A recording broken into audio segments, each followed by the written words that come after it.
We start by doing some pelvic tilts on the floor, on our backs,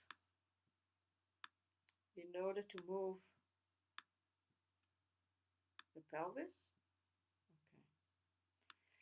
Okay. And then we are going to take two blocks, one below one heel and the other one below the head. All right, in order to do the upside down Chaturanga. So Chaturanga is low plank and it's not an easy pose for me. So doing it upside down allows us to integrate the pose, use the abdominals correctly as we stretch through our legs, while at the same time not bothering the shoulder. So it's a kind of all the stuff you need to integrate in order to, when you do the Chaturanga, when you do the low plank, it will be then in you already, and all you have to do is just very little work with the shoulders, or the minimum work with the shoulders, not collapse everything into the shoulders. So what we are trying to do here is extend through our inner legs, extend through our legs, and as you extend through the legs, you get a little bit too much extension in the low back. At least I get. So there is some anterior tilt. In order to negate that anterior tilt of the pelvis, you use your abdominals. So you imagine that right above the pubic bone, you let the belly comes towards the spine. Iyengar calls it the full moon in the lower abdomen rising. In order to activate that kind of a extension through the leg and at the same time activation of the belly or activation of the core, we are going to use the other leg to push the extend through the to push through the arms as we pull the shoulder blade back towards the floor, and you feel like there is a lot of activation of the rib cage. The lower rib cage goes towards the floor while you're still extending, and the shoulders are going towards the floor and the chest opens. So this is kind of going into the highway of the serratus muscle, integrating the shoulder while your belly, the transversus abdominals are integrating the pelvis. So you're stabilizing the pelvis, you're stabilizing the shoulder girdle, and you still are able to extend through the legs and get the energy to be more cylindrical. So you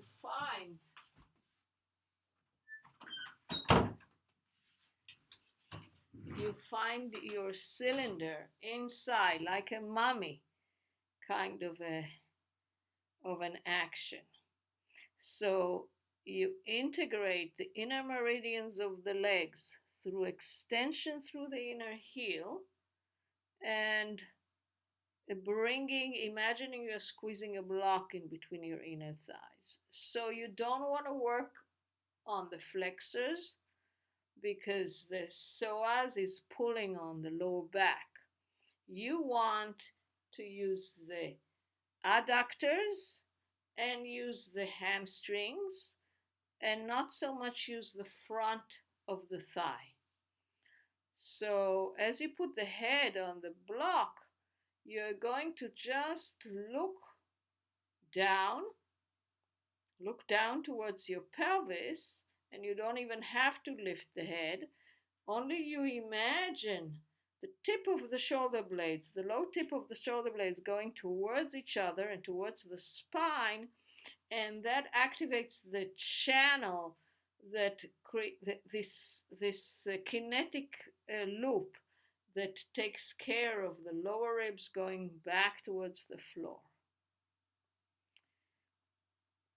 Then you do it with the other leg.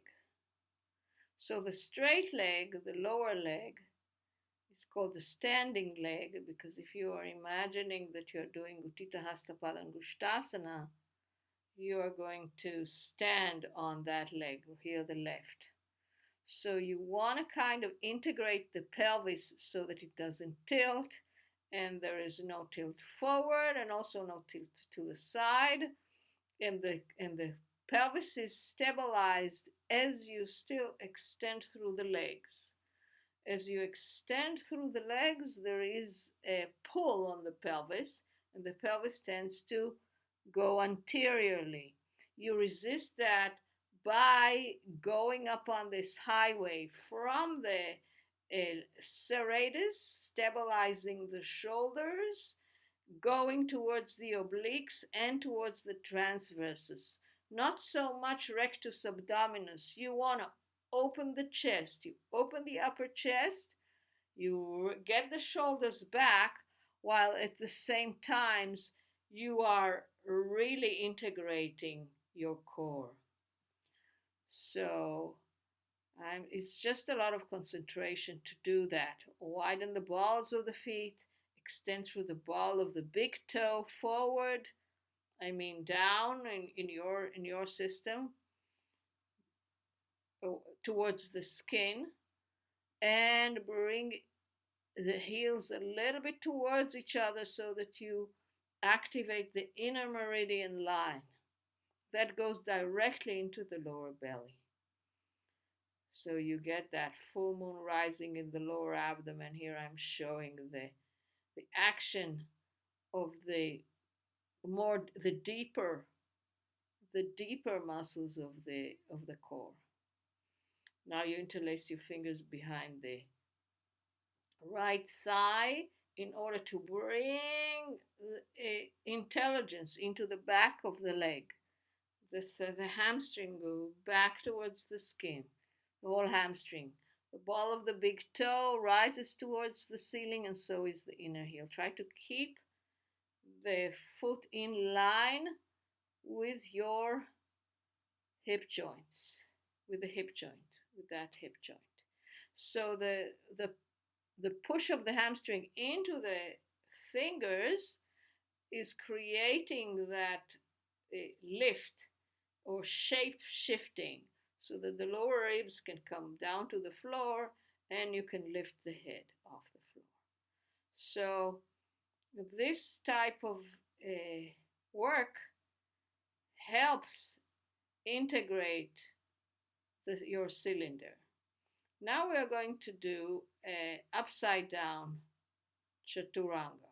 So I'm going to put my heels, both heels, hips distance apart, on the blocks. The heels are on the blocks, and then I put the block in between my thighs just to remind myself that they have to squeeze, that there is some kind of an activation of the inner thigh. So first the ball of the big toe goes towards the skin, and then the inner heel goes towards the skin, and I am lengthening the legs as at the same time I'm balancing with the lower ribs going down, and I go on that highway, the kinetic chain of the basically gallbladder meridian towards the liver meridian and the kidney. So I'm going into the core from the periphery, both on the legs and on the rib cage. So that's called knitting the rib cage. The shoulders, the top of the shoulders are actually releasing towards the floor. So I'm creating some cylindrical action that contains my Sushumna. Now elbows towards each other, the whole upper arm, I'm pushing the triceps on the floor, and elbows come towards each other as I'm using the serrator to stabilize the shoulders, which the shoulder girdle is so unstable. As you do anything, the shoulders just go all over the place. So I want to use the strength of the arms and the strength of the legs, and the core integration to and not the shoulders to do the chaturanga. So I'm lifting the one foot here, I'm lifting one leg as I extend it, and I'm trying not to use the flexors, not to pull the legs toward me. And I'm moving it up to the level of my hands because that's the chaturanga level. So when you're doing chaturanga, you basically, that's your shape. Your hands and your toes are on the floor, but nothing else is. So I'm trying to get to that shape while I'm lying on the floor. And that's not easy. The shoulders are not doing here anything except to release and maintain the shape. Maintain the shape.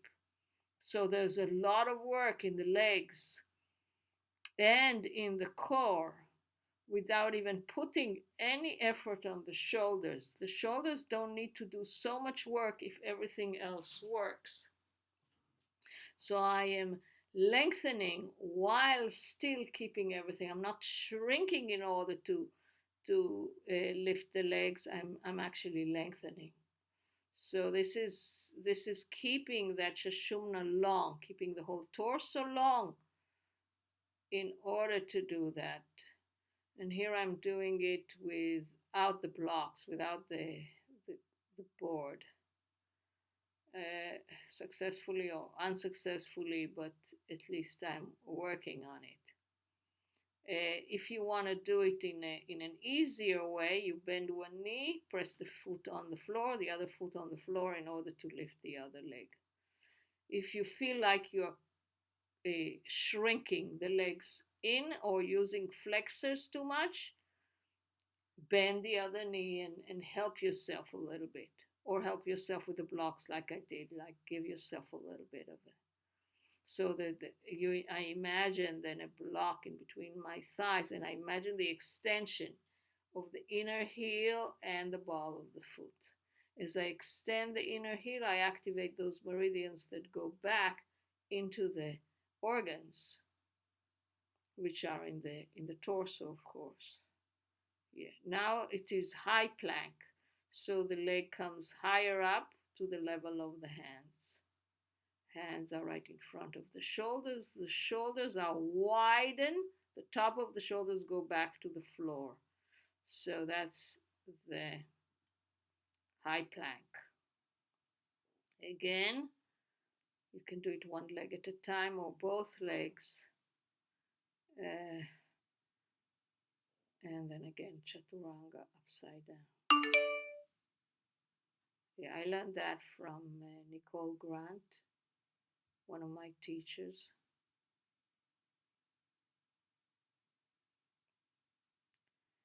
Now we are going to go to the real deal.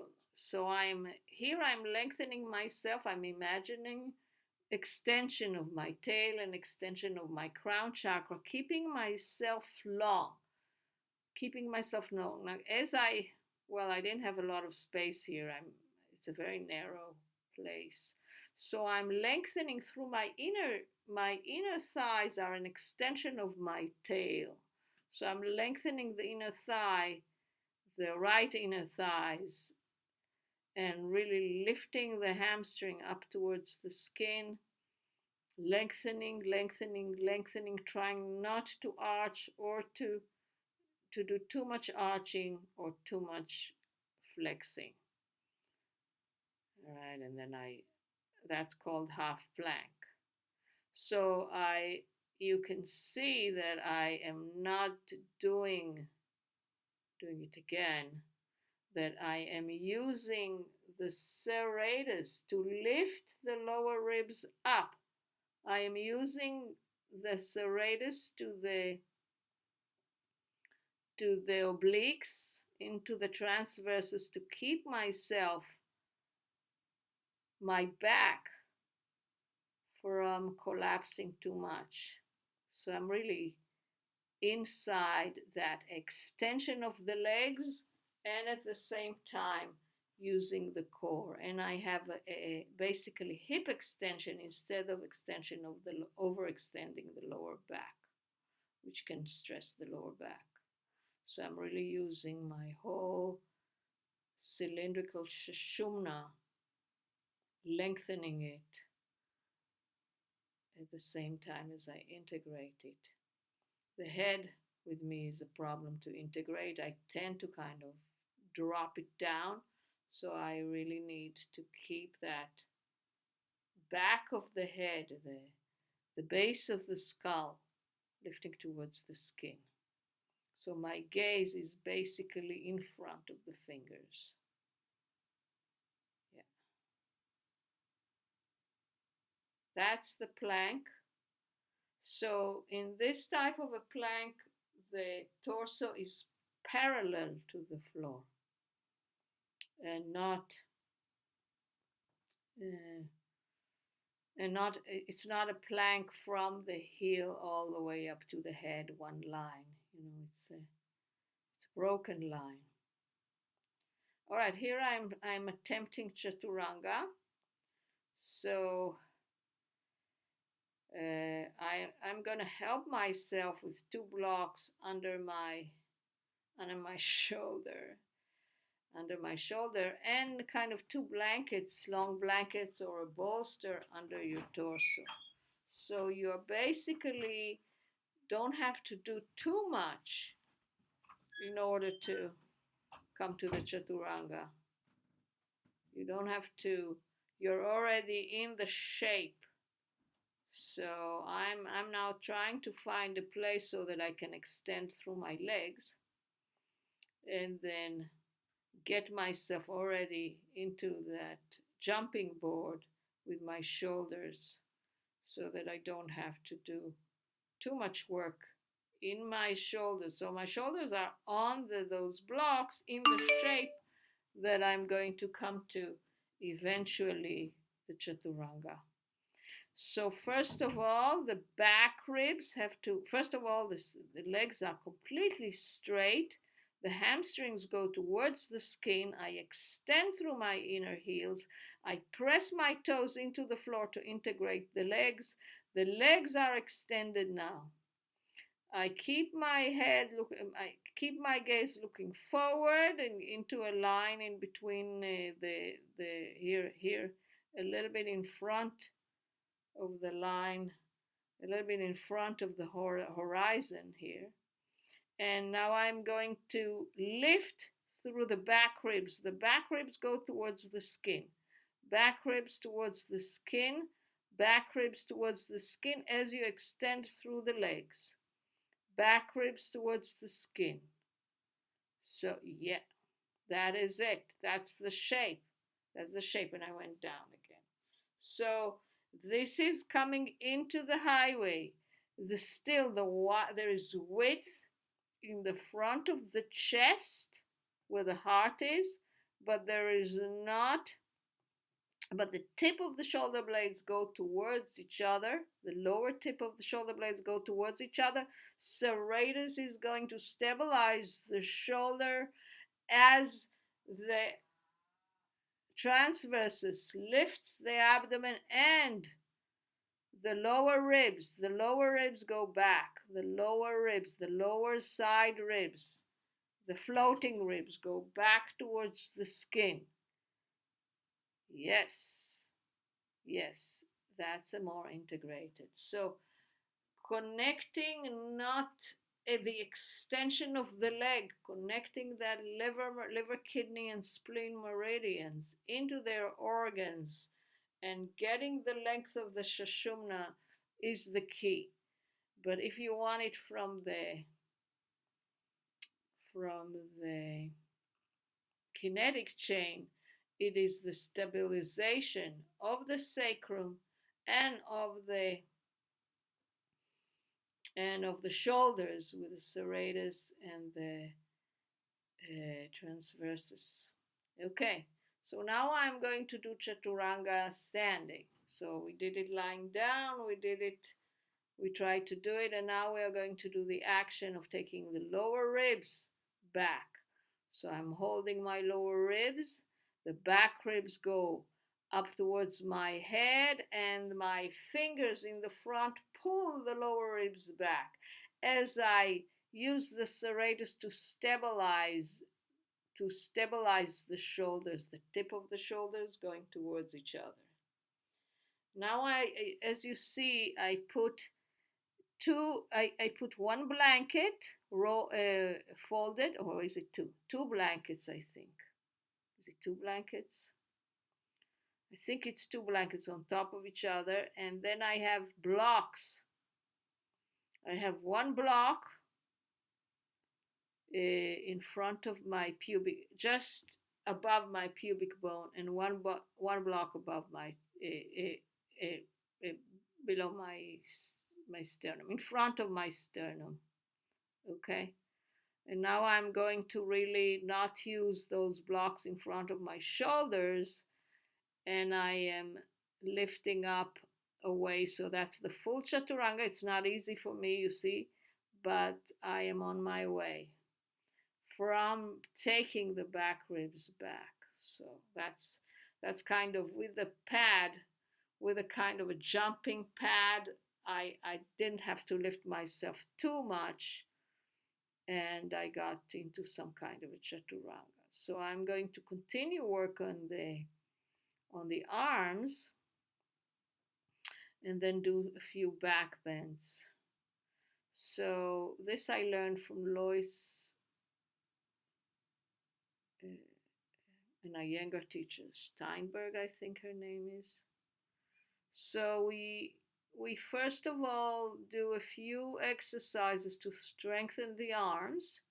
So it's preparation for headstand. It's also very good to prepare for chaturanga. So I measured my she's actually not for measuring that way, for grabbing your elbows, but it's just for ballpark. After the ballpark, you have to make sure that your outer elbows are right below your outer shoulders. But just as a ballpark, in my opinion, it's good. So that is the triangle that is formed for the headstand. So you put the head down, but then you pull the shoulders up, because when you take the head down, the shoulders collapse forward. So you do an extra step of taking the head down, and then you resist with the shoulders.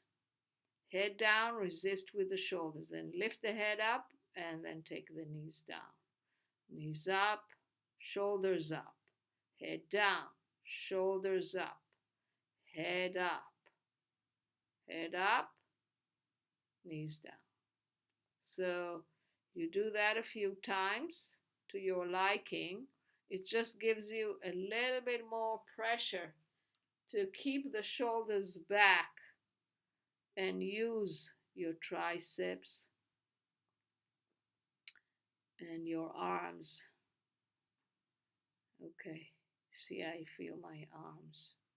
That was a lot of work. Now you're going to measure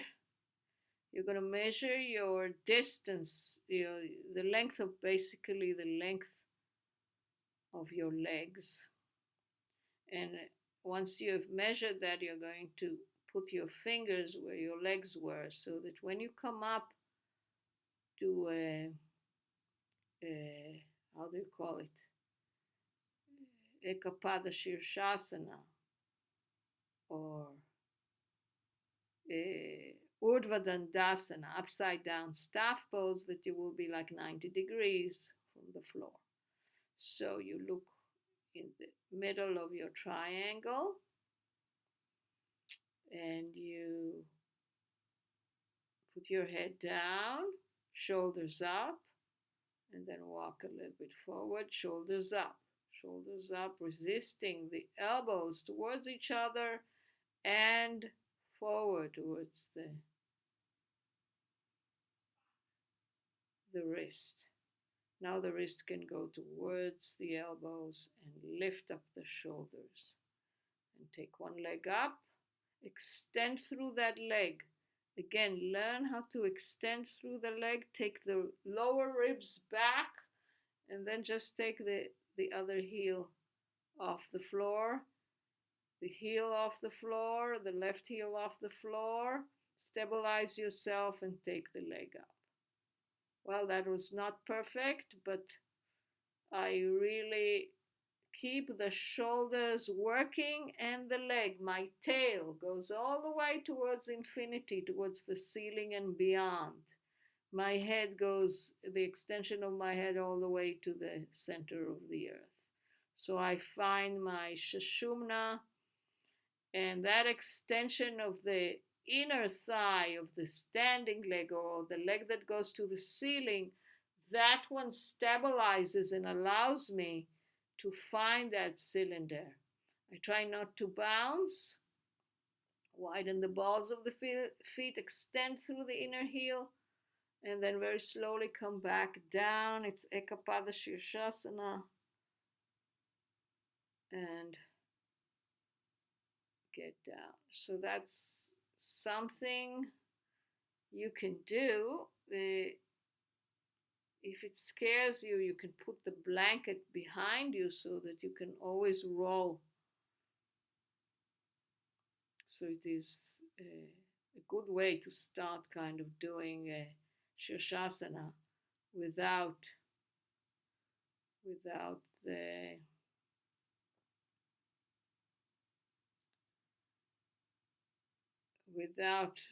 the wall, you know, Shirshasana without the wall. So now I'm working on another chain, the bladder meridian, which is a Shalabhasana. So I extend through the ball of the big toe. I'm extending the nail of the big toe behind me, one leg, the right leg. I'm pressing my fingernails into the floor, shoulders lift up. I lift the hamstrings off the floor to create extension in the hip, but I don't activate my lower back. So it's about working the chain, the hamstrings. And from there you can do the full Shalabhasana. And the next one that I do is shoulder stand. So I'm doing, instead of shoulder stand, I'm doing Viparita Karani. So I want something for my head. So when you do headstand, you also do afterwards at some point shoulder stand. So shoulder stand, it doesn't have to follow immediately, but afterwards you. So I want the back of my head. There are many entrances. There's another video that shows a different entrance. This is a somersault into the wall. The nice thing about that one is that it takes your butt directly to the wall, and it is a symmetrical way to get in. But it is a little scary. But the main thing there is to get the back of the head on the floor there, and then you just roll your somersault. So once you are in this position, it's not a completely, it's definitely a cooling type of a practice. We are winding down. So you extend through the balls of the feet and extending through the heels, and then releasing. I guess I'm already coming out. Okay, maybe not. So in the Viparita Karani, before you get out of that, you really create that blood coming into your pelvis, and from there to the chest. And this is a great way to do something in the shoulder stand family. That was you can keep it as Shavasana too, but we're going to kind of, because we did a little bit of back bending practice, we are going to do some a little bit mild forward bend and mild twist to kind of lengthen through the spine. So this is kind of a Pashasana with a chair. I am releasing my butt towards the floor, but it's not on the floor yet. I am closing the distance between my hamstring and my calves. And then I'm doing the other side. I'm using the chair to twist. It's not a huge twist. It's just in order to lengthen the spine, make sure the knees are parallel to the short edge of the mat, shorter edge of the pink mat. Many mats in here. Yeah. Try to stabilize your shoulders as you twist. The last one is Shavasana, and I'm doing, no, I guess I'm doing Paschimottanasana with a chair. Yeah, putting a block on the chair, lengthening Paschimottanasana stage 1, lengthening, maybe it's actually Dandasana. And then I go, yeah, now it's Paschimottanasana stage 1, and eventually I release my forehead on the edge of the block, Paschimottanasana stage 2, in which you basically, it's a forward bend, but it is a very mild forward bend. You don't want to do huge forward bend. Extreme forward bending after back bending is not a great idea. So kind of roll my head, massaging my third eye. Feet are.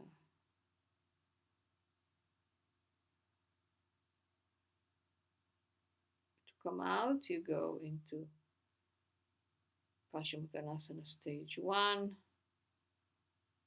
which you extend the back, lengthen the back, head up, and then Dandasana. Now I'm preparing for Shavasana, and I'm going to put my calves on the chair. I brought something warm. Shavasana is cooling. Something below my head. Make sure that no, actually I didn't. I did. Okay. The main thing is that the chin and the forehead create a plane that is parallel with the floor.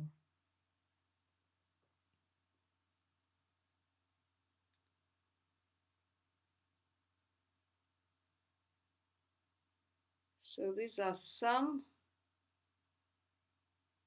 ways to create a safe Chaturanga in which you are at all times you can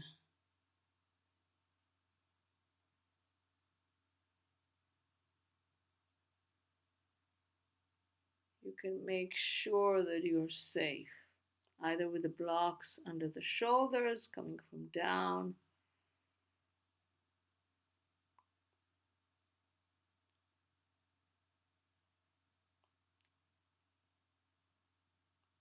the end of your Shavasana.